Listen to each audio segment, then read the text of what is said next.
Buckle in and picture the most combustible 10 seconds Windsor Castle has witnessed since Diana confronted Charles in the 90s. A small after-dinner circle, log fire cracking, the late Queen presiding with Labrador calm. Glasses sparkle, footmen hover.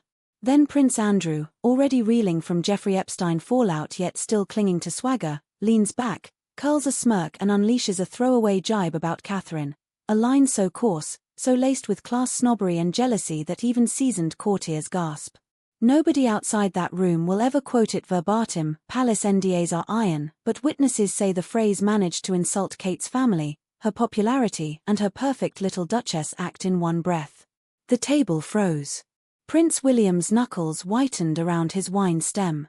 He placed the glass down with surgical precision and said, "Ice level, you will never speak of my wife again."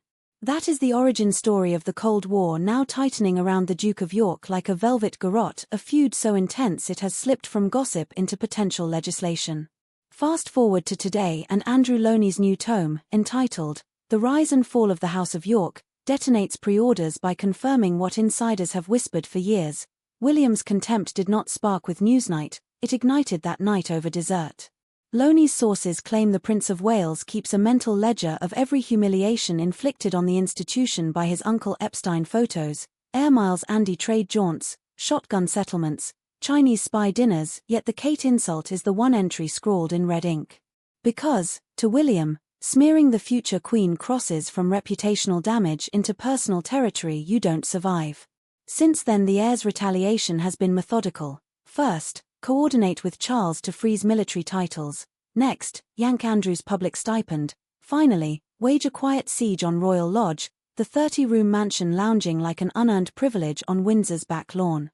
William, who jogs past its ivy-choked facade on early morning runs, allegedly snaps photos of mossy balustrades and cracked downpipes, forwarding them to Crown Estate surveyors with curt captions, "Neglect, see Clause 5 of lease." He wants eviction not for aesthetics but symbolism. A fallen prince should not lounge in a mini-Versailles bigger than the heir's own Adelaide cottage. Andrew, meanwhile, digs in. He once told friends Royal Lodge is non-negotiable, Mummy's promise. But maintenance has slipped, the fountain is green with algae, the conservatory leaks. Sarah Ferguson, forever sock-footed in corridors she no longer owns, posts chirpy reels of rescued corgis. Unaware commenters zoom in on flaking paint behind her. Charles offered a graceful downgrade to Frogmore Cottage. Andrew scoffed it was too small for my status. That quote reached William within an hour. The prince reportedly stared at the text, smiled thinly and murmured, "Status is earned." Loney's book now adds an explosive footnote. A source insists William once told aides that upon becoming king his first act will be to serve Andrew and Sarah a 30-day notice. The same insider claims William loathes Sarah for monetizing the family. "Hello, Ukraine? It's the Duchess, shall we chat on YouTube?" And sees the pair as twin emblems of everything Gen Z hates about monarchy: cash for access, pay-per-view dignity, crumbling stucco draped in entitlement. The friction surfaced again last Easter. Andrew strode into St. George's Chapel in lonely morning coat, cameras salivating.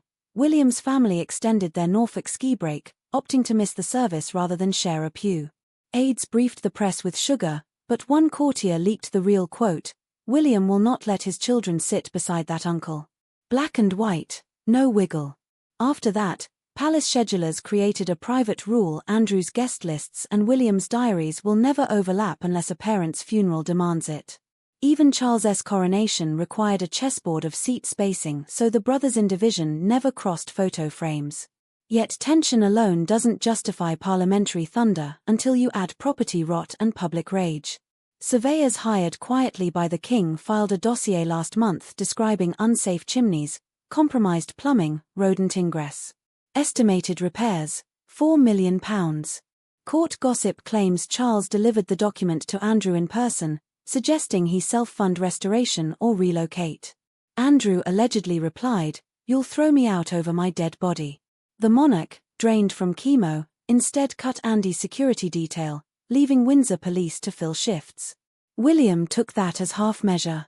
Sources now insist the heir is lobbying MPs behind closed doors to revive the Titles Deprivation Act, effectively delete York's peerage if Andrew refuses to budge. The pressure cooker hisses louder because Westminster smells easy sport. Backbenchers' no polls show 65% would support stripping Andrew of every honour, including the sacred prefix Her Royal Highness. One Commons researcher confirmed a skeleton bill already exists, just 3 clauses, 1 name. It could bolt onto a dull afternoon agenda and pass before supper. All it needs is royal assent.